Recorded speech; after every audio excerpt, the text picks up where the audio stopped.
SIR ও NRC বাতিলের দাবিতে ২৭ জানুয়ারি রাজ্য জুড়ে ১২ ঘন্টার বন্ধের ডাক।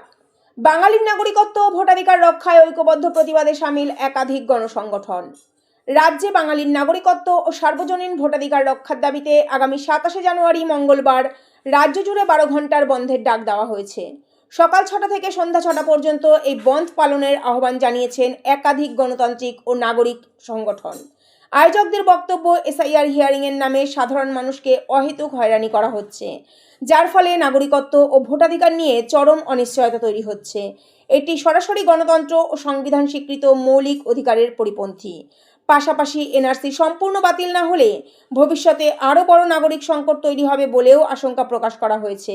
সংগঠনগুলির দাবি, এই প্রক্রিয়ার মাধ্যমে সাধারণ মানুষ, বিশেষ করে সংখ্যালঘু ও প্রান্তিক জনগোষ্ঠীর ভোটাধিকার খর্ব করার চেষ্টা চলছে। তাই অবিলম্বে এসআইআর হিয়ারিং বন্ধ এবং এনআরসি সম্পূর্ণভাবে বাতিল করার দাবিতে রাজ্যব্যাপী প্রতিবাদ কর্মসূচি অপরিহার্য হয়ে উঠেছে।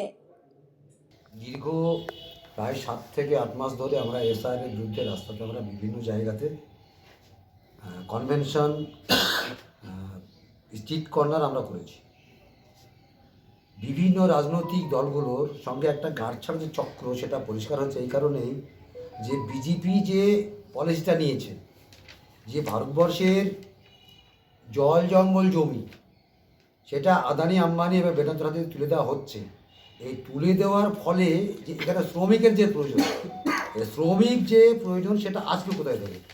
এই শ্রমিক যাতে সংগ্রহ করা যায় তার জন্যে পলিটিক্যালিভাবে এবং চক্রান্ত করে এসআইআরটাকে সামনে আনা হয়েছে এবং প্রচুর মানুষকে বেনাগরিক করে এই শ্রম কাজে লাগাবে, মানে পেটে ভাতে শ্রমিক দাসে যুক্ত করা। এই পলিসিটা হচ্ছে বিজেপির কাজ, আমাদের এটা মনে হয়েছে। যার জন্য আজকের দিন এসআইআর, উনি আমাদের আগের বক্তা বললেন যে এসআইআর যেটা হচ্ছে ভারতবর্ষের স্বাধীনতার পর থেকে এসআইআরটা হয়নি, যেটা হয়েছে এসআর হয়েছে, আইআর হয়েছে। কিন্তু এই যে ভয়ঙ্কর যে খেলা, যেটা নির্বাচনে পার্লামেন্ট, আমাদের যে সংবিধান, সেই সংবিধানে কোথাও এটা উল্লেখ নেই। তাহলে এটা বুঝে নিতে হবে যে নির্বাচন কমিশনার যাকে নিয়োগ করা হয়েছে, একদম আমি যদি প্রথম থেকে বলি, 1923 সালে 2023 সালে নির্বাচন কমিশন যখন নিযুক্ত করা হয়, তখন তার আগের সিদ্ধান্ত ছিল যে সুপ্রিম কোর্টের বিচারপতি, প্রধানমন্ত্রী এবং স্বরাষ্ট্র দপ্তর তিনজনে মিলে একজন নির্বাচন কমিশনকে নিয়োগ করা হয়। এখানে প্রধানমন্ত্রী এবং সুপ্রিম কোর্টের বিচারপতি তাদের কাউকেই এর সঙ্গে যুক্ত না করিয়ে 100 বছরের যে বিজেপি সরকার পরিকল্পিতভাবে একে নিয়োগ করেছে এবং এমন একটা আইন পাস করে তার বিরুদ্ধে কোনো অভিযোগ করা যাবে না এই নির্বাচন কমিশনের বিরুদ্ধে। আমরা এর জন্যই কিন্তু আমরা মানুষের কাছে আহ্বান রাখছি যে এসআর হচ্ছে এনআরসির প্রথম ধাপ, এটা অবিলম্বে বন্ধ হওয়া দরকার। হিয়ারিংয়ের নামে মানুষের যে মৃত্যু এবং মানুষকে বেনাগরিক করা, যার জন্য আমরা এই বন্ধকে স্বতঃস্ফূর্তভাবে আমরা মুর্শিদাবাদের সমস্ত মানুষকে আমরা আহ্বান জানাচ্ছি যে এসআইআর হিয়ারিং এবং এনআরসি করে মানুষকে বেনাগরিক করে চক্রান্ত, এটা অবিলম্বে বন্ধ হোক। এইটা কি পদ্ধতি? তার মানে কি?